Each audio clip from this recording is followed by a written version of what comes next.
नमस्कार दोस्तों, स्वागत है आपका योगेंद्र सर ऑनलाइन क्लासेस में। वीडियो के सिलेबस में आपको ग्रामीण विकास देखने को मिलेगा। उस पार्ट के अंतर्गत आपको मनरेगा पढ़ना है, स्पष्ट मेंशन है और ये पूछेगा ही। ठीक, तो मनरेगा से संबंधित हमने एक क्लास थ्योरी में देखा, ये कोर्स में भी डला हुआ है और यूट्यूब में भी। और जो बच्चे इसको यूट्यूब में एज अ डेमो देख रहे हैं वो आगे चल के हमारी ऑनलाइन कोर्स को ज्वाइन कर सकते हो। इसमें रिकॉर्डेड वीडियोस मिलेंगे, पीडीएफ नोट्स भी मिलेगा जब तैयार हो जाएगा। ठीक, और बहुत ही कम फीस पर ये अवेलेबल है, तो आप परचेज कर सकते हैं। बाजू में इसका डिटेल दिख रहा है। और एकदम शॉर्ट में आपको बता देता हूँ, हमारे एप्लीकेशन योगेंद्र साहू क्लासेस से आप वो प्ले स्टोर से डाउनलोड करेंगे ऐप और वहाँ से डायरेक्ट परचेज कर सकते हो। और अगर कोई समस्या आ रही है तो इस नंबर पर 8770123687 इस नंबर पर आप कांटेक्ट करके जानकारी ले सकते हैं। अब सीधे पढ़ाई पर आते हैं। मनरेगा एक वीडियो पहले से डाला हुआ हूं, बट उसमें बहुत सारे बच्चे डाउट पूछे और कन्फ्यूजन था जब मैं यूट्यूब में कमेंट्स पढ़ा तो कि सर कभी दूसरे चरण में 130 जिला कहीं पढ़ाया गया है, कहीं संसद से कब पास हुआ तो 25 अगस्त ले लिया है, 23 अगस्त ले लिया है, रेशियो 90-10 है, 75-25 है, क्या नहीं समझ आ रहा है। इतने सारे डाउट अभी क्लियर हो जाएंगे। मैं जो बता रहा हूँ उसको विश्वास करते हुए चलना और वही आपको पढ़ना है। ठीक, मनरेगा इसका फुल फॉर्म है महात्मा गांधी राष्ट्रीय ग्रामीण रोजगार गारंटी अधिनियम, है ना। और अधिनियम से फिर ये योजना हुआ। अब ध्यान रखेंगे, मनरेगा पहले मनरेगा नहीं था तो क्या था, नरेगा था। नरेगा अगर इसका अंग्रेजी में हम फुल फॉर्म देखें, national rural employment guarantee act, और इसी एक्ट को फिर इंप्लीमेंट करने के लिए योजना लाया जाता है। ठीक है, तो national rural employment guarantee act, इसमें बाद में बस महात्मा गांधी नाम जोड़ दिए तो वो Mahatma Gandhi national rural employment guarantee act हो गया। और ये कब किया गया, 2 अक्टूबर 2009 को किया गया। ठीक, अब इससे संबंधित जितने डेट है मैं उसको बता रहा हूं, उस डेट को आप याद रखेंगे, कंफ्यूज नहीं होंगे। सबसे पहले ध्यान रखेंगे एक्ट पार्लियामेंट से कब पास हुआ। ये जो एक्ट था मनरेगा एक्ट, जो पहले नरेगा नाम से जाना जाता था, नरेगा एक्ट पास कब हुआ, पार्लियामेंट से। तो पार्लियामेंट से ये पास हुआ है 23 अगस्त 2005 को। 23 अगस्त 2005 को ये पार्लियामेंट से साइन हुआ, पास हुआ है। उसके बाद ध्यान रखेंगे अधिसूचना या नोटिफिकेशन, अधिसूचना नोटिफिकेशन कब जारी हुआ है, तो ये हुआ है 7 सितंबर 2005 को, 7 सितंबर 2005। उसके बाद ध्यान रखिए, ये तो पार्लियामेंट से पास हुआ, संसद लोकसभा राज्यसभा से प्रेसिडेंट साइन करते हैं, फिर अधिसूचना जारी होती है, नोटिफिकेशन जारी होती है, राजपत्र में प्रकाशित किया जाता है, तो वो 7 सितंबर को नोटिफिकेशन आया। ठीक है, लागू कब हुआ, इस एक्ट को लागू कब किए, ठीक, लागू कब किए, तो ध्यान रखेंगे लागू जो है एक बार में पूरे भारत में नहीं किया गया है, इसको अलग अलग चरण में अलग अलग स्टेज में किए। तो वहां पे भी आपको 3 डेट मिलेगा। तो लागू पहला स्टेज या पहला चरण कब आया, ध्यान रखेंगे 2 फरवरी 2006। उसके बाद जो सेकंड स्टेज है वो कब आया, सेकंड और थर्ड, तो ध्यान रखेंगे सेकंड स्टेज आया है 1 अप्रैल 2007 और थर्ड स्टेज 1 अप्रैल 2008। तो अगर आपसे सवाल पूछा जाए कि मनरेगा अधिनियम या ये नरेगा, मनरेगा ही नाम से पूछा जाएगा, ठीक है, तबू ला लो, तो लागू कब हुआ, 2 फरवरी 2006। संपूर्ण भारत में कब लागू हुआ, 1 अप्रैल 2008। दोनों में अंतर है। लागू कब हुआ मतलब वो स्टार्ट कब हुआ ये पूछना जा रहा है, तो 2 फरवरी 2006। लेकिन अगर पूछा जाए संपूर्ण भारत में कब लागू हुआ, तो 1 अप्रैल 2008 को। इस बात को आप ध्यान रखेंगे। अब ध्यान देना, चूंकि ये 2 फरवरी 2006 को पहली बार लागू किया गया था, इसलिए 2 फरवरी को मनरेगा दिवस मनाया जाता है। हर साल क्या मनरेगा दिवस मनाया जाता है। अब इसमें कंफ्यूजन है कि सर कौन कौन से जिले कितने जिलों में लागू हुआ है, तो ध्यान रखें 2 फरवरी 2006 को भारत के 200 जिलों में लागू किया गया, फिर दूसरी बार 113 जिलों में, फिर तीसरी बार जितने बच गए थे रिमेनिंग डिस्ट्रिक्ट्स में इसको लागू कर दिया गया। अब एक सवाल आया था कि सर कहीं 130 पढ़ाते हैं और कहीं ये 23 को 25 अगस्त पढ़ाते हैं। आप 23 अगस्त याद रखेंगे, इसको 113 लिखेंगे। 1 अप्रैल 2007 को 113 जिलों में ही लागू किया गया है। ठीक है, 1 अप्रैल 2007 को 113 जिलों में लागू किया। तो सर फिर वो 130 कैसे आ जाता है, एक्चुअल में 113 जिलों में लागू करने के बाद ठीक 1.5 महीने बाद 15 मई को 17 जिलों में भी लागू कर दिया गया। तो वैसे देखेंगे दोनों को जोड़ के तो 130 है। लेकिन अगर ये सवाल पूछे 1 अप्रैल 2007 को कितने जिले में लागू हुआ, 113 जिले में। अब देखो ये 200 जिलों में छत्तीसगढ़ के 11 जिले भी इंक्लूडेड हैं। छत्तीसगढ़ के 11 जिले भी इंक्लूडेड हैं, उसको भी याद कराएंगे आपको, वैसे पहले लेक्चर में कराया जा चुका है। और 1 अप्रैल 2007 को छत्तीसगढ़ के 4 जिलों में लागू हुआ। कितने? 4 जिलों में। उसको भी कोड से मैंने बताया था, जमकर करके याद रखना, जमकर, जांजगीर चांपा महासमुंद, रायपुर कोरबा, है ना, कोरबा रायपुर, ठीक है। तो ये 4 जिलों में, फिर बचे हुए छत्तीसगढ़ के जिलों में इधर कर दिया गया। और 2008 में स्थिति थी कि उस समय छत्तीसगढ़ में कितने जिले? 33 नहीं, 33 जिले तो अभी है, उस समय कितने जिले थे? 18 जिले थे। याद करो कितने जिले थे? 18 जिले थे। फिर 2012 में और 9 जिले जुड़े, 18 + 9 27 जिले हुए। ऐसे धीरे धीरे फिर बढ़ते चले गए। फिर बिलासपुर से कट के गोरेला पेंड्रा मरवाई बना, जीपीएम बना, फिर ये एमएमए, एमसीबी, ये सब सारंगगढ़, बिलाईगढ़, ये सब कब बना है? तो बाद में बना है, ठीक। तो उस समय 18 जिले थे। तो अगर देखा जाए 11 + 4 15, 15 के बाद जो भी बच गया सब जिलों में 1 अप्रैल 2008 से लागू हुआ है, ठीक। समझ आ रही बात इतनी सी? ठीक है, ओके। अगर पूछा जाए कि इस समय प्रधानमंत्री कौन थे, तो इस समय प्रधानमंत्री थे मनमोहन सिंह। कौन? मनमोहन सिंह प्रधानमंत्री थे। मनमोहन सिंह की सरकार थी, कांग्रेस की सरकार थी। और अरुणा रॉय नाम की एक महिला मिलेंगी। अरुणा रॉय का काफी बड़ा योगदान रहा है इस मनरेगा का पूरा ढांचा तैयार करने का, ठीक है। अरुणा रॉय, तो वो नाम भी याद रख सकते हो, हालांकि पूछे जाने की संभावना कम है। तो इतनी सारी बात आपको याद रखनी है। अब महात्मा गांधी राष्ट्रीय ग्रामीण रोजगार गारंटी योजना, ये कैसी योजना है? तो ध्यान रखेंगे, ये अनस्किल्ड लेबर, किसकी बात कर रहा हूं? अनस्किल्ड वर्कर या लेबर। अनस्किल्ड कहने का तात्पर्य है अकुशल श्रमिकों को रोजगार देने की बात करता है। कौन? ये योजना, ये अधिनियम कौन सा? मनरेगा, ठीक है, अनस्किल्ड लेबर्स को, ठीक। और अच्छा, इसमें एक और डेट याद रख लेंगे, नामकरण चेंज हुआ है। नामकरण कब चेंज हुआ? 2 अक्टूबर 2009 को नरेगा का नाम मनरेगा कर दिया गया। और ये जो एक्ट है, इस एक्ट के पहले सेक्शन के सब सेक्शन 1 में परिवर्तन किया गया। पहला सेक्शन डिफाइन किया गया कि इसको इस नाम से जाना जाएगा, इस अधिनियम को इस नाम से जाना जाएगा, वो सेक्शन 1 में डिफाइंड है। तो इसी में चेंज किया गया है, सेक्शन 1 सब सेक्शन 1, उसमें चेंज किया गया, ठीक। उसके भी चैप्टर, जैसे हम लोग बाकी एक्ट में चैप्टर, फिर उसके अंदर सेक्शंस, ये सब पढ़ते हैं, शेड्यूल्स पढ़ते हैं, वो सब भी इसमें है, बट उतना डिटेल हमको नहीं जाना है ना। चलो, तो ये अधिनियम क्या है? ये अनस्किल्ड, अकुशल श्रमिकों को, अनस्किल्ड लेबर्स को रोजगार दिलाने के लिए लाया गया। और ये बोला गया कि कम से कम 100 दिनों का रोजगार तो इन लोगों को मिलना ही चाहिए। तो 100 दिन की रोजगार देने की गारंटी है इस अधिनियम के तहत। समझ आई बात? चलिए, तो यही यहाँ पे लिखा हुआ है नामकरण। नामकरण कब हुआ? 2 अक्टूबर 2009 को, है ना। उससे पहले नरेगा नाम से जाना जाता था, पुराना नाम दे दिया है। अधिनियम 2005 है, अधिनियम का नाम 2005 है, ठीक है।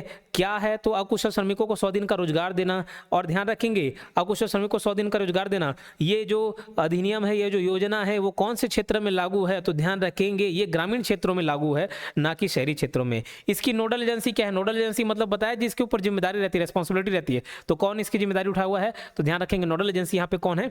ग्रामीण विकास मंत्रालय, ministry of rural development. What? Ministry of rural development. शुरुआत कब से हुई? 2 फरवरी 2006 से। और संपूर्ण भारत में पूछा जाए तो 1 अप्रैल 2008 बताएंगे। भारत में 200 जिलों में। और ध्यान रखेंगे, इसी दिन मनरेगा दिवस भी मनाया जाता है। संपूर्ण देश में इसकी शुरुआत हुई है 1 अप्रैल 2008 से। इतनी सारी बात मेरे ख्याल से क्लियर होगी। अब महात्मा गांधी राष्ट्रीय ग्रामीण रोजगार गारंटी योजना क्या है? मनरेगा योजना ग्रामीण क्षेत्र की योजना है, ना कि शहरी क्षेत्र की। और ध्यान रखना, इसलिए मनरेगा योजना केवल उन जिलों में लागू है जहां की जनसंख्या ग्रामीण क्षेत्र में निवास करती है, ठीक। ऐसे जिले जिनकी आबादी 100% शहरी क्षेत्र में निवास करती है, उन जिलों में लागू नहीं होती। मतलब कहां लागू होती? ग्रामीण क्षेत्रों में। कहां लागू नहीं होती? शहरी क्षेत्रों में। बस बात खत्म। मनरेगा योजना 7 सितंबर 2005 को अधिसूचित किया गया था, नोटिफाइड किया गया था, राजपत्र में प्रकाशित हुआ था। तो ये पॉइंट को आप याद रखेंगे, 7 सितंबर वाला, ठीक। अब मनरेगा स्टार्ट 3 चरण में हुआ। पहला चरण 2 फरवरी 2006 को 11 जिलों में हुआ। और मतलब छत्तीसगढ़ के 11 जिलों में, देश भर के तो 200 जिले में हुआ, उसमें छत्तीसगढ़ के 11 जिलों में हुआ। तो उसको नाम पूछा जा सकता है, तो इसको संभाग वाइज याद कर ले तो ज्यादा बेहतर है। जैसे दुर्ग, अब मैं दुर्ग संभाग में रहता हूं, दुर्ग से याद है कवर्धा, कबीरधाम। 2003 में इसका नाम कवर्धा से कबीरधाम हो गया था। तो कबीरधाम और राजनांदगांव। दुर्ग संभाग के दुर्ग शहर में नहीं हुआ था, ये तीसरे चरण में हुआ है ना। दुर्ग संभाग के दुर्ग शहर में नहीं हुआ था, इस बात को याद रखना। दुर्ग संभाग के कबीरधाम और राजनांदगांव में हुआ था। रायपुर संभाग में धमतरी में हुआ, ठीक। और रायपुर संभाग के खुद रायपुर में नहीं हुआ, है ना। तो कहां पे हुआ? धमतरी में हुआ पहले। बिलासपुर संभाग के बिलासपुर रायगढ़, सरगुजा संभाग के सरगुजा जशपुर कोरिया, और बस्तर संभाग के बस्तर दंतेवाड़ा कांकेर, ठीक। और देखिए, दूसरे चरण 1 अप्रैल 2007 को, इसमें छत्तीसगढ़ में टोटल 4 जिलों में लागू हुआ। एक ट्रिक भी बताया था, जमकर, ज से जांजगीर चांपा, म से महासमुंद, क से कोरबा, रा से रायपुर। क्लियर।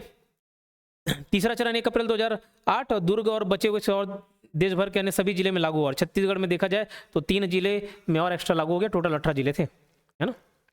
मनरेगा छत्तीसगढ़ में 2 फरवरी 2006 को स्टार्ट हुआ। अगर ये सवाल पूछेगा छत्तीसगढ़ में मनरेगा कब स्टार्ट हुआ, तो भैया जिस समय भारत में पूरे स्टार्ट हुआ वो उसी टाइम छत्तीसगढ़ में भी स्टार्ट हुआ, 2 फरवरी 2006 को। नरेगा योजना का नाम परिवर्तन करके मनरेगा किया गया है। नाम परिवर्तन कब हुआ, 2 अक्टूबर 2009। इसी को मैं शुरुआत में एकदम शॉर्ट में सब चीज लिखा दिया हूँ। अब ध्यान रखेंगे मनरेगा योजना का उद्देश्य क्या है, तो इस पर भी बात कर चुके थे, एक बार रिवीजन है, पूरे नोट्स से पढ़ा दे रहा हूँ। कुछ बच्चे बोले सर नोट्स नहीं है, तो नोट्स भी टाइप करवा दिया आपके लिए, ठीक है। मनरेगा योजना का उद्देश्य क्या है, तो ग्रामीण क्षेत्र में, ध्यान रखेंगे शब्द, ग्रामीण क्षेत्र में निवास करने वाले वयस्क व्यक्ति को, what MNREGA act says, it guarantees 100 days employment to unskilled labour belongs from rural areas. जो ग्रामीण क्षेत्र से संबंधित हैं उनको कम से कम एटलीस्ट 100 days का गारंटी मिलता है जॉब का, ठीक, निवास करने वाले। लेकिन वो जॉब किनको मिलेगा, वो मिलेगा वयस्क व्यक्ति को, एडल्ट्स को, एडल्ट्स मतलब 18+, है ना, तो 18 से 60 को मिल जाएगा।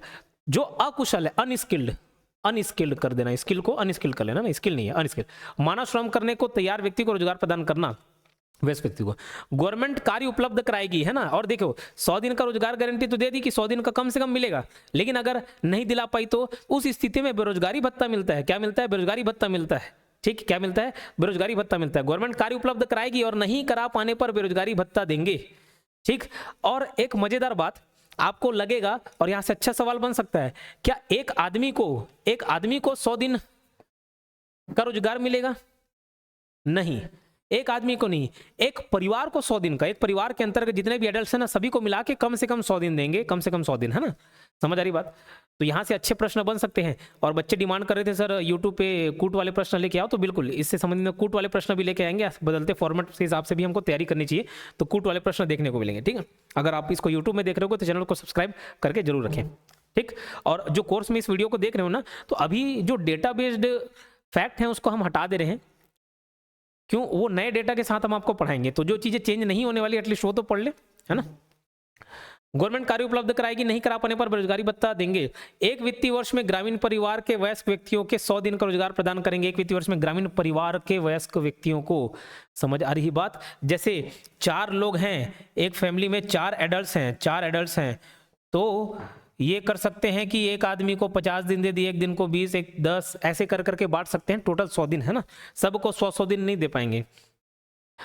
अब देखो इसमें थोड़ा सा और बदलाव है। सामान्य क्षेत्र में भारत सरकार 100 दिन का रोजगार देने की बात तो करती है, लेकिन राज्य सरकार के ऊपर है कि वो चाहे तो बढ़ा सकते हैं। भारत सरकार तो 100 दिन का देती है, उसका मजदूरी भुगतान भी वही करती है भारत सरकार, है ना, उसमें तो कोई तकलीफ नहीं है। छत्तीसगढ़ सरकार इसमें कम काहे करेगी, या कोई भी राज्य सरकार कम काहे करेगी। लेकिन अगर वो चाहती है कि हम और एक्स्ट्रा दिन का रोजगार दें अपने निवासियों को ग्रामीण क्षेत्र के, तो वो दे सकती है। और इसी तहत छत्तीसगढ़ की राज्य सरकार 50 दिन का अतिरिक्त रोजगार देती है। तो छत्तीसगढ़ के बेरोजगारों को, है ना, ग्रामीण बेरोजगारों को कितने दिन का रोजगार मिलता है, 150 दिन का, ठीक है, कितने दिन का, 150 दिन का। लेकिन ये सिर्फ अभी एक्ट में ही है, अगर वास्तविकता देखोगे तो इतने दिन का एवरेज नहीं मिल पाता है ना, उनको बेरोजगारी भत्ता दे दिया जाता है। समझ रही बात। अब वन अधिकार क्षेत्र के अंतर्गत भारत सरकार पूरे 150 दिन का रोजगार देती है, और राज्य सरकार यहाँ पे अभी कुछ नहीं दे रही है। और सूखा प्रभावित क्षेत्र या प्राकृतिक आपदा से जो ग्रसित क्षेत्र हैं, वहां पे भारत सरकार 150 दिन का रोजगार देती है। और राज्य सरकार की यहाँ पे बात कर रहा हूँ, छत्तीसगढ़ राज्य सरकार की, तो वो भी इसमें और 50 दिन का रोजगार उपलब्ध कराती है। मतलब यहाँ पे 150 दिन मिल जाता है, और ये सूखा प्रभावित क्षेत्र वाले में 200 दिन का मिल जाता है रोजगार। समझ आ रही बात। और अगर नहीं उपलब्ध करा पाई तो क्या देगी, बेरोजगारी भत्ता देगी। मजदूरी कौन देता है, भारत सरकार देती है, उस तय भी भारत सरकार करेगी। चाहे तो राज्य सरकार बढ़ा सकती है, एक्स्ट्रा दे सकती है, बट मजदूरी का भुगतान कौन करेगी, भारत सरकार करेगी। और जो एक्स्ट्रा दिन राज्य सरकार अपने तरफ से दे रही है, जैसे उदाहरण तौर पे राजस्थान 125 दिन का देती है, और विभिन्न वेबसाइट से आप देख सकते हैं कौन से राज्य कितने दिन का एक्स्ट्रा रोजगार प्रदान करती है। जैसे अगर राजस्थान 25 दिन का एक्स्ट्रा दे रही है, महाराष्ट्र हो सकता है 50 दिन का दे दे, ऐसे अलग अलग राज्य अलग अलग दिन का दे दें। तो जो एक्स्ट्रा दिन है भैया वो राज्य सरकार के हिस्से में आएगा, तो उसका भुगतान कौन करेंगी, छत्तीसगढ़ राज्य सरकार करेगी, जो 50 दिन का एक्स्ट्रा दे रही है। और ये जो एक्स्ट्रा 50 दिन देने वाली बात कब से शुरू हुई, तो छत्तीसगढ़ में 50 दिन जो एक्स्ट्रा रोजगार दे रहे, अतिरिक्त रोजगार, वो 2013-14 से हो रही है। राज्य सरकार 2013-14 में मनरेगा 100 दिवस में बढ़ाकर 150 दिन किया गया। 50 दिन अतिरिक्त व्यय राज्य सरकार द्वारा ही दिया जाएगा, छत्तीसगढ़ राज्य सरकार द्वारा दिया जाएगा। अब इसमें एक चीज और हम पढ़ेंगे आगे चल के, आपको इस योजना के बारे में पढ़ना है, प्रधानमंत्री आवास योजना के अंतर्गत। अब प्रधानमंत्री आवास योजना किसके लिए, आवास बनाने के लिए, है है ना।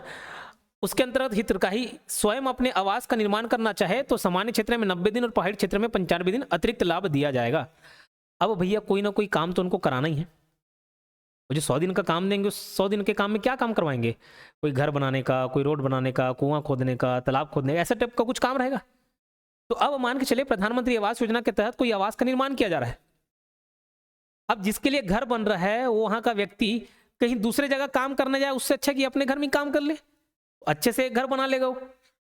तो अगर ऐसी स्थिति बनती है तो प्रधानमंत्री आवास योजना के अंतर्गत हितग्राही को स्वयं अपने आवास का निर्माण करना चाहे, अगर वो हितग्राही मतलब बेनिफिशियरीज जिसके लिए वो आवास बन रहा है, अब उसको वो पात्र भी है, मनरेगा के तहत रोजगार पाने के लिए पात्र भी है, और वो चाहे कि मैं अपना घर खुद बनाऊंगा तो बना ले भैया।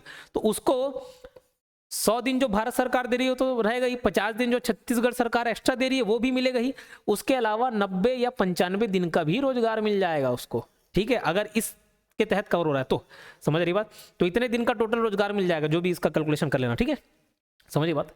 अब बोले सर ये जो सब भुगतान है वो कौन करेगा? तो ध्यान रखना, ये जो 100 दिन है ये तो भारत सरकार की गारंटी है, इसका भुगतान भारत सरकार करेगी। ये 50 दिन छत्तीसगढ़ अपने तरफ से दे रही है, तो इसका भुगतान कौन करेगी? छत्तीसगढ़ सरकार करेगी। और ये जो 90-95 है इसका भुगतान, इसका जो भी मजदूरी बनेगा उसको कौन करेगी? इसको भी भारत सरकार करेगी। समझ आ रही बात। तो प्रधानमंत्री आवास योजना के अंतर्गत हितग्राही स्वयं अपने आवास का निर्माण करना चाहे तो सामान्य क्षेत्र में 90 दिन और पहाड़ी क्षेत्र में 95 दिन अतिरिक्त लाभ दिया जाएगा। अतिरिक्त रोजगार के मजदूरी का भुगतान भारत सरकार द्वारा किया जाएगा। किसके द्वारा? भारत सरकार। ये 50 दिन जो एक्स्ट्रा जो छत्तीसगढ़ सरकार दे रही थी वो छत्तीसगढ़ सरकार देगी, है ना, उसका भुगतान। और 90 या 95 ये मैदानी क्षेत्र में, पहाड़ी क्षेत्र में, इसका भुगतान भारत सरकार करेगी। अब मनरेगा योजना की पात्रता क्या क्या है? देखो, पात्रता मात्र एक है कि आप ग्रामीण क्षेत्र से बिलोंग करते हैं और एडल्ट हो, है ना। तो केंद्र सरकार द्वारा अधिसूचित क्षेत्र में निवासरत समस्त ग्रामीण परिवार के वयस्क सदस्य इस योजना में लाभ लेने हेतु पात्र हैं। और ध्यान रखना, एक वित्तीय वर्ष में एक परिवार के वयस्क सदस्य को 100 दिन के रोजगार मिलेगा। एक परिवार के समस्त व्यक्तियों के मध्य विभाजित कर सकते हैं। बोले सर विभाजित कर सकते हैं मतलब क्या?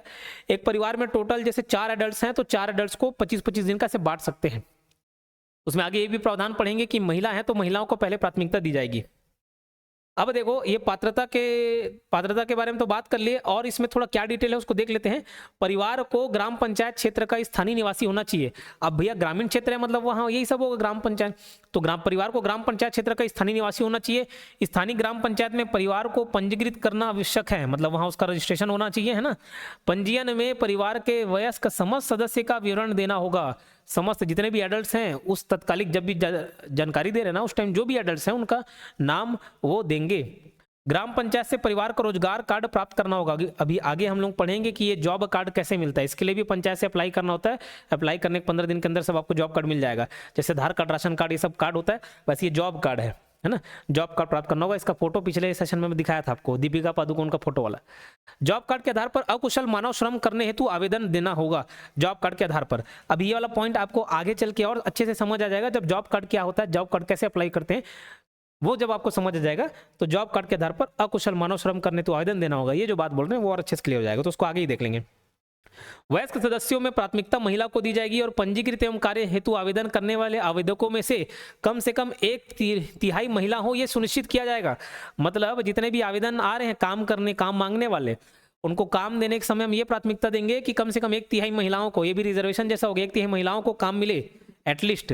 जैसे 1000 लोग हो गए तो कम से कम 333 महिलाओं को रोजगार मिले 100 दिन वाला, वो प्राथमिकता होगी। विकलांग, कोई विकलांग हो गया तो भैया वो किस टाइप का काम करेगा ये डिसाइड करेंगे उसकी क्षमता के आधार पर। मतलब अब जैसे कोई चल नहीं पा रहा है तो बैठे बैठे वाला कोई काम हो जाए उसको दे दे।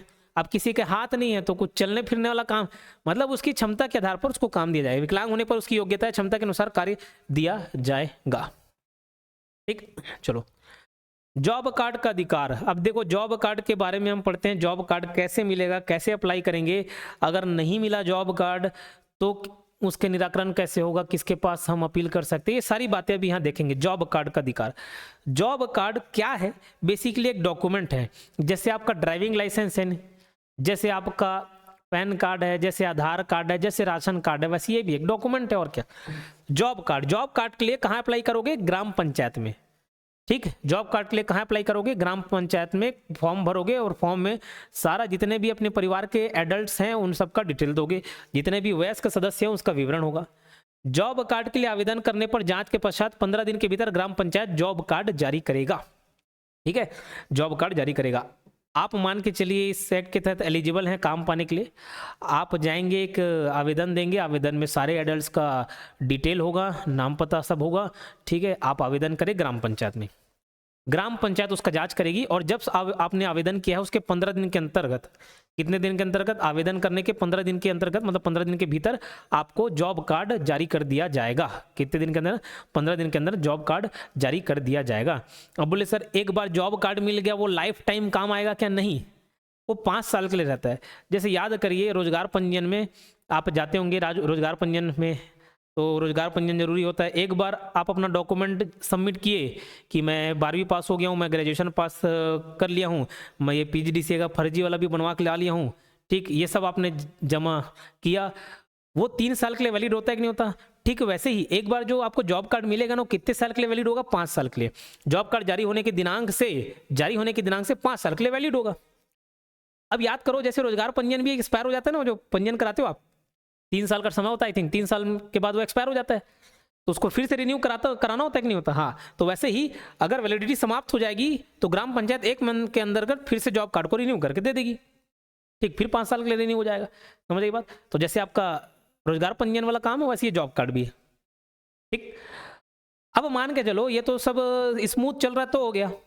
अब आप कुछ डॉक्यूमेंट सबमिट किए जॉब कार्ड पाने के लिए, अब आपको जॉब कार्ड नहीं मिला, ये बोले ना 15 दिन के अंदर भैया जॉब कार्ड मिल जाना चाहिए, जॉब कार्ड नहीं मिला, या जॉब कार्ड मिला लेकिन उसमें कुछ दिक्कत है, आपको आपत्ति है, बोले सर एक ठोक एडल्ट था उसका नाम नहीं जोड़े, कोई भी प्रकार किसी प्रकार की आपत्ति हो, तो जॉब कार्ड जारी नहीं होने की स्थिति में, जॉब कार्ड जारी नहीं होने की स्थिति में या आपत्ति होने पर, जो जॉब कार्ड जारी हुआ किसी प्रकार की आपत्ति हो, उस पर संबंधित ग्राम पंचायत के सरपंच के पास आप अपील कर सकते हो। कितने? सरपंच के पास। अब यहां से ध्यान रखना, आपको ग्राम पंचायत से शिकायत है, ग्राम पंचायत ही रिस्पॉन्सिबल है जॉब कार्ड देने के लिए, वो नहीं दिया तो सरपंच के पास जा सकते हो, सरपंच नहीं दिया तो और आगे भी कार्यक्रम अधिकारी के पास जा सकते हो, फिर और अधिकारी के पास जा सकते हो। ऐसे जाने के ऑप्शन, अपील करने के ऑप्शन है, जितने भी अपील करने वाले ऑप्शन है ध्यान रखना 7 दिन के भीतर वो आपको जवाब देंगे, उसका निराकरण करेंगे। जॉब कार्ड जारी नहीं होने की स्थिति में या किसी प्रकार की आपत्ति होने पर संबंधित ग्राम पंचायत के सरपंच के समक्ष आपत्ति प्रस्तुत कर सकते हैं और सरपंच 1 सप्ताह के भीतर आपत्ति का निराकरण करेगा और आवेदनकर्ता को अवगत कराएगा। अब यहाँ पे भी मान के चलिए किसी का काम नहीं बना, ठीक, तो सरपंच के निर्णय से असंतुष्ट होने पर 7 दिन के भीतर कार्यक्रम अधिकारी, और ये कार्यक्रम अधिकारी कौन होता है? जनपद पंचायत के सीईओ चीफ एग्जीक्यूटिव ऑफिसर, मुख्य कार्यपालन अधिकारी। तो कार्यक्रम अधिकारी जो कि कौन होता है? जनपद पंचायत के सीईओ होते हैं, उसके पास अपील कर सकता है। और यहाँ पे भी कार्यक्रम अधिकारी 1 सप्ताह के भीतर निराकरण करेंगे। सारे डेट को ना याद रखेंगे, 1 सप्ताह, 1 हफ्ता, 15 दिन, महीना, ये सब को याद रखेंगे। कार्यक्रम अधिकारी के निर्णय से भी असंतुष्ट हो गए तो 7 दिन के भीतर अतिरिक्त जिला कार्यक्रम समन्वयक के समक्ष अपील कर सकते हैं और इसका निराकरण वो 7 दिन के अंदर करेगा। तो ऐसे आप ऊपर तरफ जा सकते हैं। बोले सर यहाँ भी संतुष्ट नहीं है, फिर आपका भगवान सुनेगा या फिर आप भगवान के पास अपील कर सकते हैं। जॉब कार्ड रद्द किया जाना, तो देखो जॉब कार्ड किसी परिस्थिति में रद्द किया जा सकता है और वो किन किन परिस्थितियों में रद्द किया जा सकता है उसके बारे में हम लोग यहाँ पे पढ़ेंगे। लेकिन किन परिस्थिति में रद्द नहीं किया जाएगा तो पहले उसको पढ़ लेते हैं। आपके पास जॉब कार्ड मिल गया, अब आपको जो जॉब मिलेगा ना, 100 दिन की जो बात कर रहे हैं, जॉब मिलेगी, यही जॉब कार्ड को दिखा के मिलेगा, इसी जॉब कार्ड को दिखा के मिलेगा, इसी जॉब कार्ड के आधार पर मिलेगा। अब एक बार जॉब कार्ड मिल गया, अब आपकी अभी इच्छा नहीं है कि मैं काम करने जाऊं कि नहीं जाऊं, आपकी इच्छा काम करने जाएंगे तो आप आवेदन करेंगे काम के लिए और आपको काम मिल जाएगा। लेकिन अभी नहीं चाह रहे, मान चलो मैं नहीं चाह रहा हूं भैया, मैं दूसरा काम कर रहा हूं, मैं तैयारी कर रहा हूं, मैं पढ़ाई कर रहा हूं, मैं जॉब लगाना एडीओ का, मैं नहीं जाऊंगा अभी काम पे, तो ठीक है, ऐसे काम नहीं मांगे या काम के लिए नहीं जाए तो उस आधार पर जॉब कार्ड को रद्द नहीं कर देंगे। समझ आ रही बात? जॉब कार्ड बन जाने के बाद रोजगार की मांग नहीं करने पर रद्द नहीं किया जाएगा, रोजगार की मांग नहीं करने पर रद्द नहीं किया जाएगा। समझ आ रही बात? अभी मेरे को काम करने की इच्छा नहीं है तो मैं नहीं जा रहा हूं, उस आधार पे रद्द नहीं किया जाएगा। हाँ, आप काम मांग लिए, नहीं करूंगा, उसके बाद नहीं कर रहे हो तो फिर क्या है स्थिति, उसको आगे देखेंगे ना, बेरोजगारी भत्ते में तकलीफ होती है। ठीक, तो कब नहीं किया जाएगा वो देख लिया। और कब कब किया जा सकता है? परिवार स्थायी रूप से शहरी क्षेत्रों में पलायन कर चुका हो, हम देखे थे ना, ग्राम पंचायत का स्थायी सदस्य होना चाहिए, स्थायी निवासी होना चाहिए। तो ये चूंकि ग्राम पंचायतों के लिए या बोल सकते ग्रामीण क्षेत्रों के लिए है योजना। तो आप ग्रामीण क्षेत्र में रह ही नहीं रहे हो, आप शहरी क्षेत्र में भग गए हो, तो आपके लिए काम का है नहीं। परिवार स्थायी रूप से शहरी क्षेत्रों में पलायन कर चुका हो, दूसरे ग्राम पंचायत में चले जाने पर या पलायन करने पर, दूसरे ग्राम पंचायत में पलायन या चले जाने पर, अब भैया दूसरे ग्राम पंचायत में चले गए तो वहां का जॉब कार्ड आपको मिलेगा, है ना, उधर का काम मिलेगा। क्योंकि जब आपको काम मिलेगा ना, तो ये देखा जाता है कि भैया घर के आसपास ही आपको काम मिले, 5 किलोमीटर के दायरे में काम मिले। तो आप दूसरे ग्राम पंचायत में ट्रांसफर हो गए, शिफ्ट हो गए, तो भैया उधर से जॉब कार्ड मिलेगा, उधर से काम मिलेगा। तो उस स्थिति में ये वाला जॉब कार्ड रद्द कर दिया जाएगा। किसी गांव को ग्राम पंचायत से नगरीय पंचायत घोषित कर दिया जाए, तो जैसे मैं पहले जहां काम करता था नगर पंचायत में, वो पहले ग्राम पंचायत हुआ करता था कई साल पहले, उसमें शहरी सुविधाएं मिल गई, वो ग्राम पंचायत के बदले क्या बन गया, नगरीय पंचायत हो गया। तो भैया तो ग्रामीण नहीं रह गया ना। तो ऐसी स्थिति में भी आपके जॉब कार्ड को रद्द कर दिया जाएगा। डुप्लीकेट जॉब कार्ड बनवाने जाने पर, जॉब कार्ड बनवा लियो, इधर से भी भत्ता ले रहे हो बेरोजगारी वाले, इधर से भी ले रहे हो, डुप्लीकेट बनवा लिए तो भी आपका जॉब कार्ड रद्द कर दिया जाएगा, एक ठोक जो डुप्लीकेट है। डॉक्यूमेंट फर्जी होने पर, किसी को 18 साल का दिखा दिए, है नहीं वो 18 साल का, 18 साल का कहीं से इधर से बनवाए और दिखा दिए ताकि ज़्यादा से ज़्यादा लोग वो भी काम में जाए, उसको भी काम में मिले, ऐसा अगर आप करवा दिए, ठीक है, तो डॉक्यूमेंट फर्जी, किसी प्रकार के भी फर्जी डॉक्यूमेंट सबमिट करने पर अगर आप जॉब कार्ड लिए हुए हैं तो आपको जॉब कार्ड को रद्द कर दिया जाएगा। अब जॉब कार्ड रद्द करने की प्रक्रिया, अच्छा पहला सवाल, जॉब कार्ड को रद्द कौन करेगा? रद्द करेगा ग्राम पंचायत। जॉब कार्ड को रद्द कौन करेगा? रद्द करेगा ग्राम पंचायत। लेकिन क्या स्व एक्शन नहीं, किसके आदेश से करेगा? कार्यक्रम अधिकारी से। तो कार्यक्रम अधिकारी तथ्यों की निष्पक्ष जांच के पश्चात ग्राम पंचायत को जॉब कार्ड रद्द करने का आदेश दे सकता है, ठीक। और समझिएगा बात को, जॉब कार्ड में मान के चलिए भैया कोई बाद में और एडल्ट हो गए, पहले 17 साल का था जब जॉब कार्ड अप्लाई हो रहा था, अब अगला तो 5 साल बाद रिन्यू होगा। जब जॉब कार्ड अप्लाई हो रहा था तब घर का एक मेंबर 17 साल का था, बाद में 18 साल हो गया, तो उसका भी नाम जुड़वाना है। तो अब भैया जैसे जॉब कार्ड में कुछ नाम जुड़वाना है ना, किसी का नाम हटाना है या जॉब कार्ड को रद्द करना है, किसी प्रकार का कोई भी चेंज किए, जॉब कार्ड में कोई भी छेड़खानी किए, तो उसकी कार्रवाई सार्वजनिक की जाएगी। सार्वजनिक मतलब ग्राम सभा बैठक होती है, तो ग्राम सभा में की जाएगी और इसकी सूचना कार्यक्रम अधिकारी को दी जाएगी, ठीक है, इसकी सूचना कार्यक्रम अधिकारी को दी जाएगी।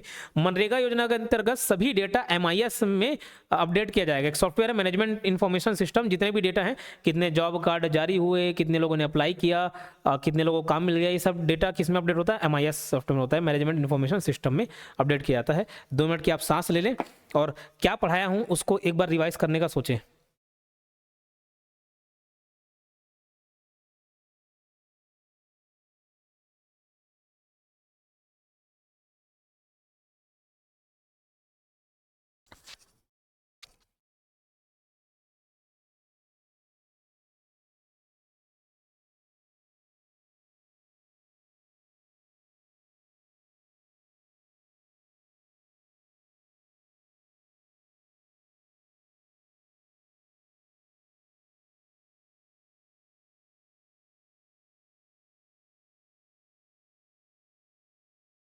चलिए, रोजगार की उपलब्धता, देखो रोजगार की उपलब्धता प्रथम आओ प्रथम पाओ के सिद्धांत पर दी जाएगी।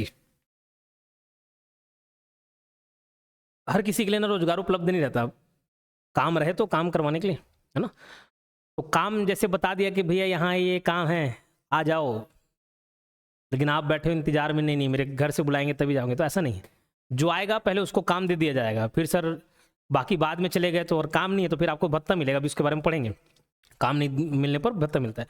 तो काम कैसे मिलेगा? प्रथम आओ प्रथम पाओ के सिद्धांत पर, मतलब आप पहले आए पहले आपको काम अलॉट कर दिया जाएगा, ठीक है। तो रोजगार की उपलब्धता प्रथम आओ प्रथम पाओ के सिद्धांत पर दी जाएगी। पंजीकृत परिवार के प्रत्येक सदस्य जिनका नाम जॉब कार्ड में है आवेदन कर सकते हैं, ठीक है। जैसी जानकारी मिलेगी कि यहाँ पे भैया काम अवेलेबल है, काम चालू करना है, तो ठीक है, जॉब कार्ड में जिनका जिनका नाम है, मतलब जो एडल्ट हैं वो सब जाके आवेदन कर सकते हैं, ठीक है। और ये उनको एक रिसिप्ट दिया जाएगा, पावती दिया जाएगा, ठीक है, एप्लीकेशन लिखते हैं, ठीक, और उसका एक रिसिप्ट दिया जाता है, ठीक है, ताकि आपके पास प्रूफ रहे, और पूरा डेटा MIS में चढ़ाया जाएगा। काम की मांग के पंजीकरण की तारीख से 15 दिनों के भीतर कार्य उपलब्ध कराया जाना है। यहाँ पे की तारीख है, छूट गया है। काम की मांग मतलब जैसे ही आपने आवेदन किया, उसके 15 दिन के भीतर आपको काम मिल जाना चाहिए। ये भीतर भीतर वाले शब्द को आप याद रखेंगे। काम मांगे तो 15 दिन के भीतर आपको काम मिलना चाहिए, काम कर लिए तो 15 दिन के भीतर आपको पेमेंट होना चाहिए, वैसे पेमेंट 7 दिन के अंदर होता है, मतलब वीकली पेमेंट होता है, लेकिन किसी दृष्टि से लेट हो गया किसी कारणवश तो 15 दिन के भीतर पेमेंट कर देना चाहिए। तो ये सब कितने दिन के अंदर, ये सब डेट्स को ना आपको याद रखना है, इसमें कंफ्यूजन नहीं होना चाहिए। काम मांगे 15 दिन के भीतर काम उपलब्ध कराया जाएगा। कार्यक्रम अधिकारी और क्रियान्वयन एजेंसियों को यह सुनिश्चित करना चाहिए कि किस रोजगार के लिए आवेदन के 15 दिन के भीतर काम उपलब्ध कराया जाना है। 21 को छोड़ दो। कार्यक्रम अधिकारी और क्रियान्वयन एजेंसी मतलब जिसको कोई काम का ठेका दे दिए हैं कि भैया ये वाला काम तुम देख लेना, करवा देना। क्रियान्वयन एजेंसी को ये सुनिश्चित करना चाहिए कि रोजगार के लिए आवेदन के 15 दिन के भीतर कार्य उपलब्ध कराया जाए। ठीक है। मनरेगा के अंतर्गत रोजगार उपलब्ध करने की जिम्मेदारी किसकी होती है? कार्यक्रम अधिकारी और क्रियान्वयन एजेंसियों की ही होती है ना, रोजगार उपलब्ध कराने। तभी ये बोल रहा है। राज्य सरकार 15 दिन के भीतर रोजगार उपलब्ध ना करा पाए तो आवेदक को बेरोजगारी भत्ता प्रदान किया जाएगा। बेरोजगारी भत्ता का भुगतान राज्य सरकार द्वारा किया जाएगा। ठीक है। देखो, काम उपलब्ध कराने की जिम्मेदारी किसकी? राज्य सरकार की। और वो वेतन भुगतान तो केंद्र सरकार करता है, भारत सरकार करता है, लेकिन काम उपलब्ध कराना है किसको? राज्य सरकार को। अगर ये राज्य सरकार काम उपलब्ध नहीं करा पा रही है तो बेरोजगारी भत्ता भी देने का काम किसका है? राज्य सरकार का ही है। ठीक है। तो बेरोजगारी भत्ता कौन देगी? राज्य सरकार द्वारा ही दिया जाएगा, है ना, राज्य सरकार देगी वो बेरोजगारी भत्ता। ठीक।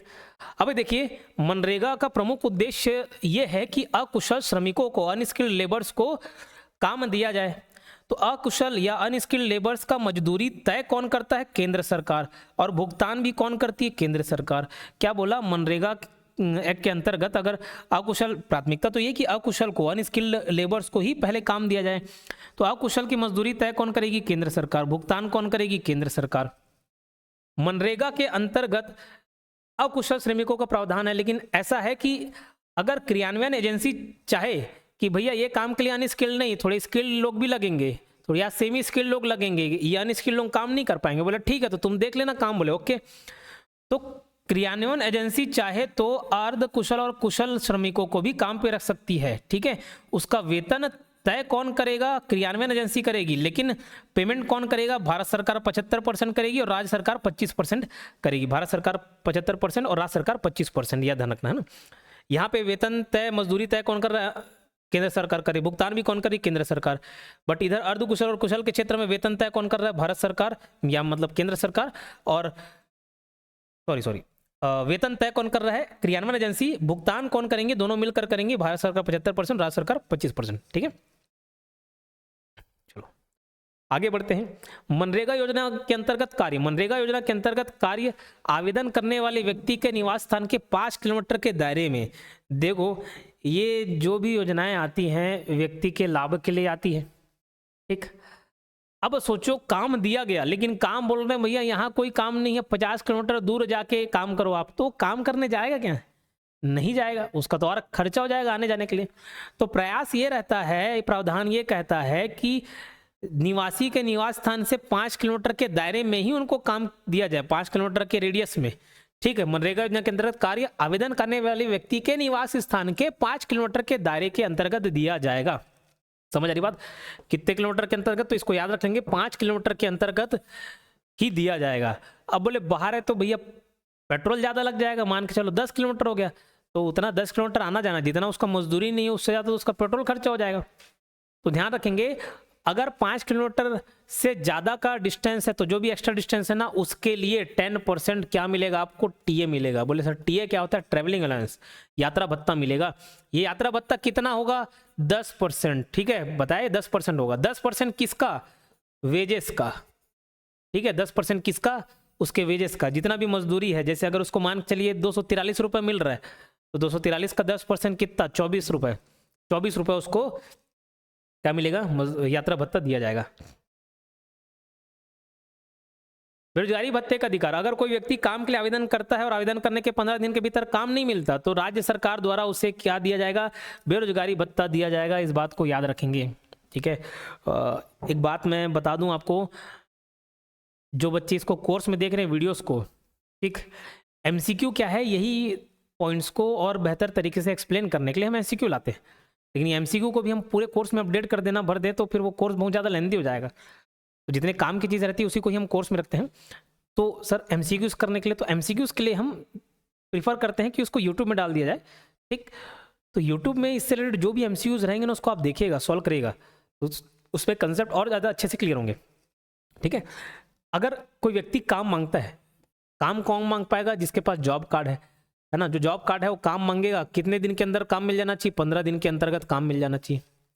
अगर काम मिल गया, ठीक है, काम मिल गया तो उसको क्या मिलेगा? मजदूरी मिलेगा, वेजेस मिलेगा। काम नहीं मिलेगा तो अलाउंस मिलेगा, अनएम्प्लॉयमेंट अलाउंस मिलेगा, बेरोजगारी भत्ता मिलेगा। तो ये बेरोजगारी भत्ता कितना मिलेगा? वही चीज बताया गया है, बेरोजगारी भत्ता पहले 30 दिन के लिए 1/4, उसकी मजदूरी का 1/4 मान के चलो 243 रुपए है, उसका 1/4 कितना होगा? 60 रुपए लगभग। ठीक है, तो 60 रुपए उसको बेरोजगारी भत्ता मिलेगा, लेकिन पहले 30 दिन के लिए।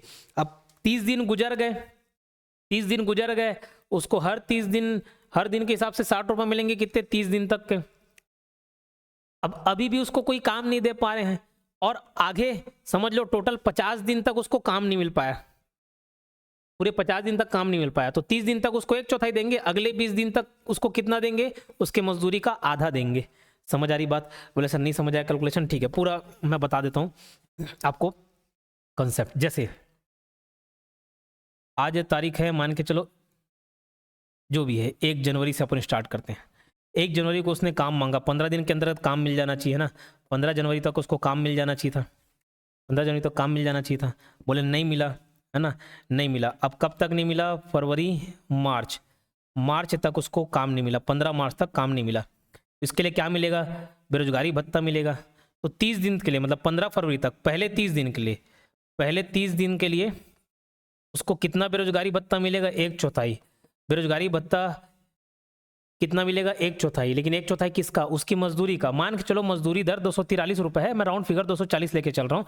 ये कट गया, 60 रुपए उसको मिलेगा पर डे के हिसाब से। तो 30 दिन का उसको 60 कर लोगे, 1800 रुपए उसको मिल जाएगा मजदूरी। ठीक, अब 15 मार्च तक नहीं मिला, मतलब 2 महीने नहीं मिला। ये 30 दिन तो निकल गए, उसके अगले 30 दिन, और अब वो जो अगला 30 दिन है, ये 30 दिन बीतने के बाद फिर से अगला 30 दिन, उस समय उसको कितना भुगतान होगा? उसको मिलेगा आधा। तो 240 का आधा कितना? 120 रुपए। ठीक है, इस बात को आप याद रखेंगे। बेरोजगारी भत्ते के दावे को अस्वीकृत करना, बेरोजगारी भत्ते के दावे को अस्वीकृत किया जाना। देखो, आवेदक या उसके परिवार को कार्य उपलब्ध कराए जाने पर रोजगार को स्वीकार नहीं करता है। किन किन स्थिति में बेरोजगारी भत्ते के दावे को अस्वीकृत किया जा सकता है? समझिएगा बात को। तो पहला स्थिति मैं समझाता हूं। पहला पॉइंट, आप काम मांगे, आपको काम मिलेगा, मजदूरी मिलेगा। अब आप काम मांगे और आपको काम, जी बोलिए। ओके ओके, आप काम मांगे, आपको काम दिया गया, कोई दिक्कत नहीं। आप काम मांगे और आपको काम नहीं मिला, तब आपको बेरोजगारी भत्ता मिलेगा, है कि नहीं? लेकिन सोचो, आप काम मांगने आए और मैं काम बताया कि भैया वहां पे तालाब खुदाई काम करना है। अब आप नखरा दिखा रहे हो, नहीं भैया तालाब खुदाई काम ये सब मेरे से नहीं होगा। आप बोलोगे नहीं मेरे बैठे बैठे भैया बेरोजगारी भत्ता दो, तो ऐसा नहीं चलेगा। तो जो काम बताया जा रहा है, अगर आप उसको करने से मना कर देते हो, अस्वीकृत कर देते हो, तो आपको बेरोजगारी भत्ता नहीं मिलेगा। हम तो काम दे रहे हैं ना भाई, अब उसका आप काम करना नहीं चाह रहे हो तो फिर आपकी गलती है। तो आवेदक या उसके परिवार को कार्य उपलब्ध कराए जाने पर रोजगार को स्वीकार नहीं करना, अगर वो स्वीकार नहीं करता है, अगर रोजगार को स्वीकार नहीं करता है तो उसको बेरोजगारी भत्ता नहीं मिलेगा। और दूसरा क्या केस है कि भैया काम बता दिया गया, ये काम करना है, आप बोल दिए ठीक है कर दूंगा, उसके बाद कुछ आप रिपोर्ट ही नहीं कर रहे हो।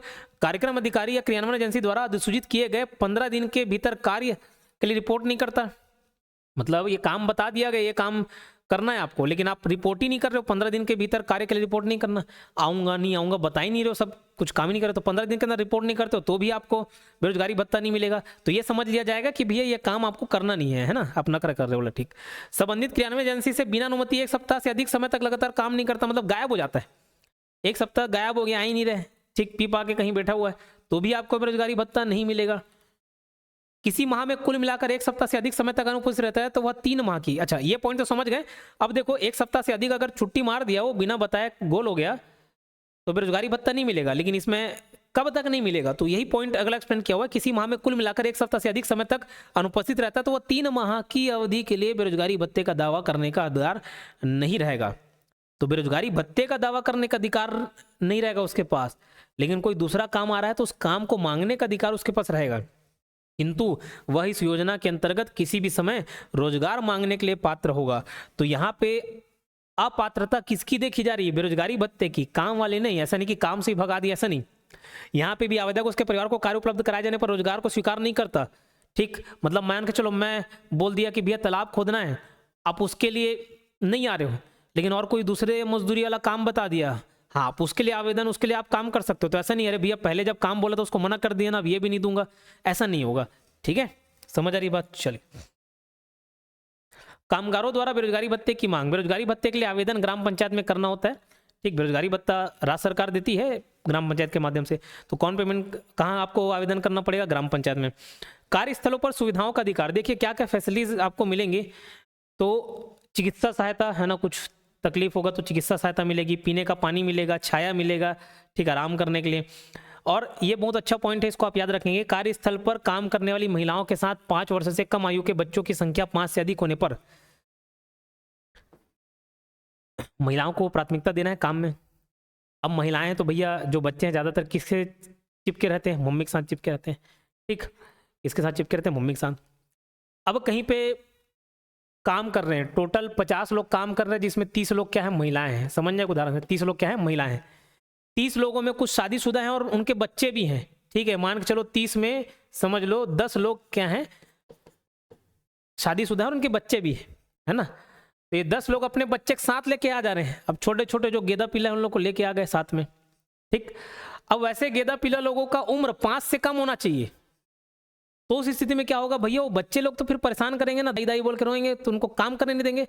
तो ऐसी स्थिति में एक अलग से उनके देखभाल के लिए एक महिला को नियुक्त कर दिया जाएगा। वही बोल रहा है, कार्यस्थल पर काम करने वाली महिलाओं के साथ 5 वर्ष से कम आयु के बच्चों की संख्या अगर 5 से अधिक हो गए, अब इतने लोग काम कर रहे, उसमें से एक ही महिला है, एक ही जन का बच्चा है, छोटा बच्चा, तो एक अलग से नहीं लगाएंगे, है ना। कम से कम कितने ऐसे बच्चे होने चाहिए? 5 बच्चे होने चाहिए जिनकी आयु 5 से कम हो।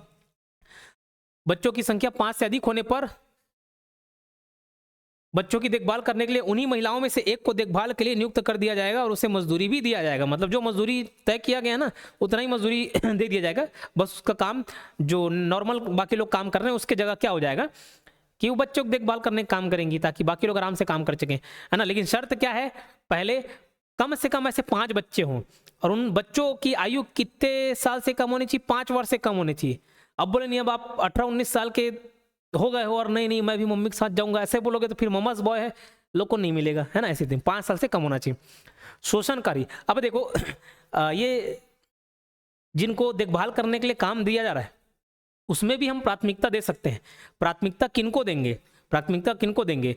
तो ऐसी महिलाएं जो पहले कभी शोषणकारी परिस्थितियों में काम कर चुकी रही होगी, या जो बंधुआ मजदूर रही होगी, या तस्करी का शिकार हो गई होगी, या पहले जो हाथ से मैला ढोने, नाली साफ करने सबका काम कर चुकी होगी, ऐसी महिलाओं को ये देखभाल करने वाले काम को प्राथमिकता दी जाएगी। मतलब उनको देखभाली करने का काम दिया जाएगा, है ना। किसी भी दुर्घटना के कारण और रोजगार के दौरान व्यक्ति को चोट लगने पर मुफ्त चिकित्सा उपचार का हकदार होगा। तो ऊपर चिकित्सा सहायता देखे भी थे। काम करते वक्त अगर आप दुर्घटना का शिकार हो जाते हो, ठीक है, आप ईटा डो रहे हो, आप ही के ऊपर ईटा गिर गया, है ना, चोटी लोग है, तो आपको प्रॉपर चिकित्सा सहायता दी जाएगी, है ना। चोटग्रस्त व्यक्ति को हॉस्पिटल में भर्ती कराने की आवश्यकता होने पर राज्य सरकार व्यवस्था उपलब्ध कराएंगे जिसमें उसको आवास, मतलब वहां रहने का खर्चा रहेगा, ट्रीटमेंट का खर्चा रहेगा, दवाइयों का खर्चा रहेगा और दैनिक भत्ते का भुगतान करेगा जो मजदूरी का आधे से कम नहीं होगा। देखो अब भैया वो काम करने गया था, है ना, काम करते करते चोटिल हो गया, काम करते करते चोटिल हो गया, तो उसको ये सारे फैसिलिटीज तो मिलेंगे, लेकिन ये सब तो उसके खर्चे को कवर कर रहे हैं ना। वो जो इनकम कमाने जा रहा था डेली का उसको जो 200, 250, 300 रुपए मिलते हैं वो तो नहीं मिल पा रहे, वो तो नहीं मिल पा रहे। तो उसके लिए क्या? तो उसके लिए उसको भत्ता दिया जाएगा, डेली अलाउंस मिलेगा। और वो भत्ता कितने का होगा? काम से कम आधे का नहीं होगा, जो मजदूरी का आधे से कम नहीं होगा। मतलब अगर उसको 240 रुपए डेली का वेजेस मिल रहा होगा ना, तो उसको कम से कम 120 रुपए देंगे। 120 से नीचे नहीं होगा, ये बोल रहा है। ज्यादा दे सकते हैं, इससे कम नहीं देना है। समझ आ रही बात? ठीक, तो बोले सर वो 1/4 और 1/2 पढ़े थे, वो क्या है? वो बेरोजगारी भत्ते की बात थी, वो बेरोजगारी भत्ता था। जब आपको काम नहीं मिला तो बेरोजगारी भत्ता कितना मिलेगा वो था 1/4, जब पहले 30 दिन के लिए, और 1/2 30 दिन के बाद जितने दिन के लिए आपको काम नहीं मिला उसके लिए, है ना। ठीक, तो बोले सर ये क्या है? ये चोट लग गया तब है, कितना? आधे से कम नहीं होगा। नियोजित व्यक्ति की मृत्यु हो जाती है या दुर्घटना से और रोजगार, नियोजित व्यक्ति की मृत्यु हो जाती है या दुर्घटना हो गया या रोजगार के दौरान स्थायी रूप से विकलांगता हो जाती है तो उसे या उसके कानूनी वारिस को क्रियान्वयन एजेंसी मतलब इम्प्लीमेंटिंग एजेंसी द्वारा प्रधानमंत्री सुरक्षा बीमा योजना के अंतर्गत पात्रता के अनुसार या केंद्र सरकार द्वारा अधिसूचित अनुग्रह राशि दी जाएगी। मतलब जो प्रधानमंत्री सुरक्षा बीमा योजना के तहत जो राशि दी जानी चाहिए ना, ये सब खर्चा वर्चा कराना तो अलग है, दैनिक भत्ता अलग है। इसके अलावा अगर जो दुर्घटना हो गया तो इस स्कीम के अंतर्गत वो आ रहा है तो वो पैसा भी उसको मिलेगा। ठीक है, तो उसके कानूनी वारिस को, अगर मर गया तो भी उसके कानूनी वारिस को क्रियान्वयन एजेंसी द्वारा प्रधानमंत्री सुरक्षा बीमा योजना के तहत केंद्र सरकार द्वारा अधिसूचित अनुग्रह राशि दी जाएगी। नियोजित व्यक्ति के साथ आने वाले किसी बच्चे को दुर्घटना के कारण चोट लगने पर वह मुफ्त चिकित्सा उपचार का हकदार होगा। दुर्घटना के कारण मृत्यु या अपंगता होने पर राज्य सरकार द्वारा किए गए निर्धारण के अनुसार कानूनी अभिभावकों को अनुग्रह राशि का भुगतान किया जाएगा। ठीक है, समझ आई बात। देखो, अगर किसी श्रमिक को चोट लग रही है तो उसका पैसा केंद्र सरकार देगी। श्रमिक के साथ कोई बच्चे आ गए, उनको चोट लग गई, उनकी पैसा कौन देंगे? राज्य सरकार देगी। ठीक, इस डिफरेंस को आप याद रखेंगे। कार्यों का निष्पादन और पर्यवेक्षण। मनरेगा योजना के अंतर्गत ग्राम पंचायत क्षेत्र के भीतर किन कामों को कराया जाना है वह ग्राम सभा की सिफारिश पर ग्राम पंचायत के द्वारा तय किया जाता है। ठीक है, कार्यों का निष्पादन और पर्यवेक्षण। देखो, क्या क्या काम करना है वो ग्राम पंचायत अल्टीमेटली डिसाइड करता है, फाइनली वही डिसाइड करता है, लेकिन सजेशन लेता है किसका? ग्राम सभा में डिसाइड करते हैं कि यहाँ पे भैया ये वाला काम ज़्यादा जरूरी है, ठीक, यहाँ पे ये चौराहा बनाना जरूरी है, यहाँ पे ये करवाना जरूरी है। वो सब डिसाइड कौन करेगा? ग्राम सभा करते हैं, लेकिन अल्टीम फाइनल डिसीजन कौन रहता है? किसका रहता है? ग्राम पंचायत का रहता है। तो ग्राम पंचायत करती है किसकी सिफारिश पर? ग्राम सभा के द्वारा। ठीक, और उन कार्यों का निरीक्षण ग्राम पंचायत के द्वारा ही किया जाता है। अधिसूचित मजदूरी दर पाने का अधिकार। अकुशल श्रमिकों के लिए मजदूरी दर केंद्र सरकार तय करेगी। अलग अलग राज्यों के लिए मजदूरी दर अलग अलग होगी, किंतु मजदूरी दर 60 रुपये प्रतिदिन से कम नहीं होगी। कितने रुपए से कम नहीं होगी? 60 रुपये से कम नहीं होगी।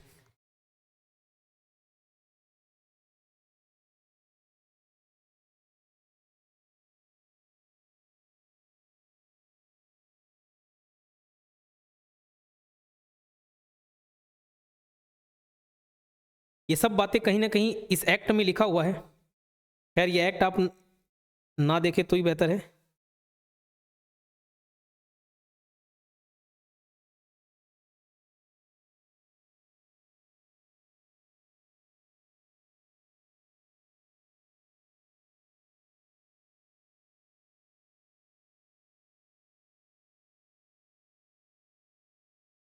चलिए आगे बढ़ते हैं। कितने से कम नहीं मिलेगा? 60 रुपये प्रतिदिन से कम नहीं होगा। मनरेगा के अंतर्गत दैनिक मजदूरी दर का वितरण साप्ताहिक आधार पर किया जाएगा या किसी भी दशा में कार्य कराए जाने के 15 दिन के भीतर किया जाएगा। देखो, पेमेंट कैसे होगा पूछने से वीकली, साप्ताहिक मिलेगा। अलग अलग फाइनेंशियल ईयर के लिए अलग अलग रेट रहता है। ठीक, जैसे यहाँ पे मैं निकाल के देख रहा हूँ, आप गूगल में सर्च करेंगे तो name of state union territory Arunachal Pradesh में wages rate in rupees per day 234 है, असम में 249 है, बिहार में 245 है, छत्तीसगढ़ में 243 है। ऐसे अलग अलग स्टेट वाइज रेट रहते हैं। ठीक, अलग अलग रेट हो सकता है, लेकिन 60 रुपये से कम किसी भी स्टेट में नहीं होगा। और ये जो पेमेंट होगा वो कैसे होगा? पेमेंट होगा वीकली बेसिस पे। ठीक है, संडे वनडे पेमेंट कर देते हैं, आओ भाई 7 दिन काम किए, पूरे 7 दिन का पेमेंट एक साथ ले जाओ। लेकिन कभी डिले हो गया, कुछ कारणवश पैसा नहीं आ पाया ऊपर से, तो बोले कि भैया 15 दिन तक आप डिले कर सकते हो, उससे ज़्यादा नहीं। पेमेंट कैसे होगा? वीकली बेसिस पे। लेकिन किसी भी स्थिति में 15 दिन से ज़्यादा डिले नहीं होना चाहिए। बोले हो गया तो आपको ब्याज देना पड़ेगा। हो गया तो 15 दिन के बाद आपको ब्याज सहित पेमेंट करना पड़ेगा। और ब्याज कितना मिलेगा? डेली बेसिस पे 0.05%। डेली बेसिस पे 0.05% लगेगा। बोले सर इतना कम? अरे तो डेली लग रहा है, 6%, 8%, सालाना नहीं बोल रहा हूँ, डेली का कितना परसेंट? 0.05%। समझ आ रही बात? क्लियर? चलिए, मतलब वो एक महीने में आपका 1.5% ब्याज बन रहा है। मतलब सालाना के हिसाब से अपन निकाले तो 18% के आसपास जाता है। ठीक, तो बहुत ज़्यादा ब्याज है। एक दिन के हिसाब से देख रहे हैं, इसलिए कितना कम लग रहा है, 0.05%। 0.5 नहीं है, 0.05% है। केंद्र सरकार प्रत्येक वित्तीय वर्ष के लिए मजदूरी दर अधिसूचित करेगी। राज्य सरकार मजदूरी दर बढ़ा सकती है और अंतर की राशि का भुगतान अपने पास उपलब्ध निधियों से करेगी, है ना, अपने पास उपलब्ध निधियों से करेगी। मजदूरों का खाता बैंक या पोस्ट ऑफिस सेविंग्स है ना, उसमें मिलेगा। तो बैंक खाता हो गया या डाकघर में भी खुलवाया जाएगा और उनकी मजदूरी सीधा उसी खाता में डाली जाएगी। ठीक है, मजदूरी का भुगतान तब तक नगद में नहीं किया जाएगा जब तक भारत सरकार द्वारा अनुमति ना दी गई हो। तो पहला प्राथमिकता किस में पेमेंट करना है, डायरेक्ट बैंक में पेमेंट करना है, कैश में पेमेंट नहीं करना है। बट कुछ कारणवश कहीं पे बैंकिंग सुविधा उपलब्ध नहीं है, ठीक है, तो वहाँ हम कैश में भी पेमेंट कर सकते हैं। जैसे देखो बीजापुर, नारायणपुर, सुकमा, दंतेवाड़ा, ये 4 जिले हैं, नीचे नक्सल प्रभावित क्षेत्र हैं, यहाँ कैश में भी पेमेंट किया जाएगा। और इसमें एक प्रावधान ये भी लिखा हुआ है कि कैश में पेमेंट रहेगा तो उसका प्रूफ के लिए कोशिश किया जाएगा कि भैया वीडियो रिकॉर्ड किया जाए, है ना, संभव हो सके तो उसका वीडियो रिकॉर्ड किया जाए ताकि पेमेंट मिला है ये प्रूफ मिल सके। ये सब ग्राम पंचायत में मजदूरी का भुगतान नगद करने की अनुमति प्रदान की गई है। अब देखो छत्तीसगढ़ में 2023-24 में, ये फाइनेंशियल ईयर के हिसाब से चेंज होता है ना, मतलब महंगाई बढ़ जाती तो थोड़ा बहुत रेट को भी बढ़ा देते हैं। तो पिछले फाइनेंशियल ईयर में 2023-24 में 221 रुपये प्रतिदिन था, 2024-25 में 243 रुपये प्रतिदिन होगा। मतलब टोटल कितने रुपए की बढ़ोतरी हो गई, 22 रुपये की बढ़ोतरी हो गई 24-25। मतलब ये रेट जो है वो कब तक रहेगा, 31 मार्च 2025 तक रहेगा, उसके बाद ये चेंज हो जाएगा। किसी भी डेटा में कोई भी परिवर्तन होता है उसको हम लोग अपडेट करेंगे, उसके लिए चिंता करने की आपको जरूरत नहीं है, एकदम लेटेस्ट डेटा के साथ आपको पढ़ाया जाएगा। विलंब मुआवजा, ये बताया मनरेगा अधिनियम 2005 की धारा 3 के अनुसार श्रमिक की मजदूरी साप्ताहिक आधार पर अथवा 15 दिन के भीतर नहीं किया जाता है तो उस व्यक्ति को 16वें दिन के उपरांत प्रतिदिन अवैतनिक मजदूरी के 0.05% की दर से मुआवजा प्राप्त करने का अधिकार होगा। अवैतनिक मजदूरी के प्रतिदिन अवैतनिक मजदूरी के 0.05% की दर से मुआवजा प्राप्त करने का हकदार होगा। मतलब जितना पेमेंट उसको नहीं मिला है ना उसके लिए मिलेगा, ठीक है, उसके लिए पेमेंट मिलेगा, उसके लिए इंटरेस्ट मिलेगा। देखो मजदूरी भुगतान, मजदूरों की मजदूरी भुगतान किसके माध्यम से किया जाता है, किसके थ्रू किया जाता है, NEFMS national electronic fund management system के माध्यम से किया जाता है। डायरेक्ट मजदूरों के खाते में जाता है ये पैसा, ठीक। राज्य सरकार को सामग्रिक व प्रशासनिक भुगतान कैसे होता है, जो मतलब केंद्र सरकार इनको पेमेंट करेगी सरकार को सामग्री और प्रशासनिक भुगतान के लिए, वो किस मोड में करते हैं, EFMS से, इलेक्ट्रॉनिक फंड मैनेजमेंट सिस्टम द्वारा ये भुगतान होता है राज्य सरकार को, है ना। ये तो मजदूरों को भुगतान हो गया, ये राज्य सरकार को भुगतान हो गया।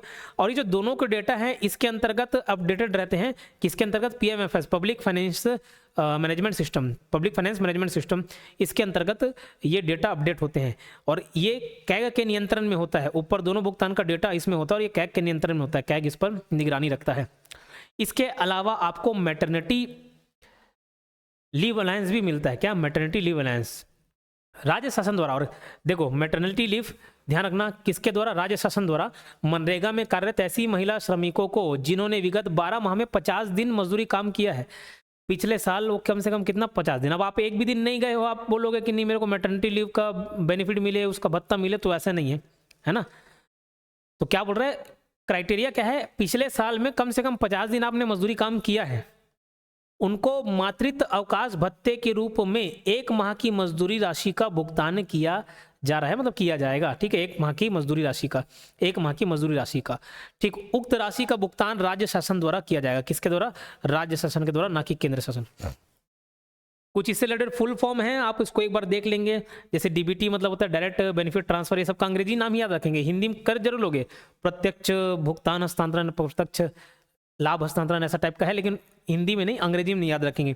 ABB क्या है, आधार पेमेंट ब्रिज। AEPS क्या है, Aadhaar enabled payment system. POS point of sale. EFMS electronic fund management system. CBS core banking solution. GBY Janshri Bima Yojana. RSBY राष्ट्रीय स्वास्थ्य बीमा योजना। ये सब इससे रिलेटेड फुल फॉर्म है, जो कहीं कहीं आए इसको डलवा दिया हूँ मैं, ठीक है। चलिए, ये लगभग पूरा आपका मनरेगा ऑलमोस्ट खत्म हो गया। नीचे कुछ उससे रिलेटेड योजनाएं हैं, है ना, तो ये PDF में है, आप एक बार रीड जरूर कर लेंगे। ये सेशन कैसा लगा, अगर आप YouTube में देख रहे होंगे तो जरूर बताएं। और एडीओ कोर्स की जानकारी यहाँ पे बाजू में दिख रही होगी, ये आप परचेस कर सकते हैं, बहुत ही कम फीस पर ये अवेलेबल है, ठीक। तो कुछ YouTube में डेमो वीडियोज़ के रूप में डल रहे हैं। अगर आपको कोर्स परचेस करना है तो 8770123687 इस नंबर पर आप कांटेक्ट करके कोर्स परचेस कर सकते हैं, या डायरेक्ट ऐप से डाउनलोड कर सकते हैं। चैनल को सब्सक्राइब करिएगा। इसका PDF आपको चाहिए होगा तो PDF हमारे टेलीग्राम चैनल पे मिल जाएगा, ठीक। मिलते हैं नेक्स्ट वीडियो में, धन्यवाद।